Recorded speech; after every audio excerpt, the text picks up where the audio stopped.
tidak dibekali bakat, hanya diberi doa ibu yang terhebat.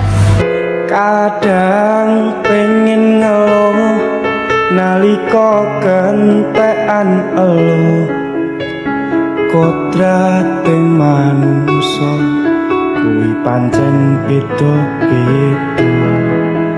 Dedel duel ati nampa kasunyatan iki,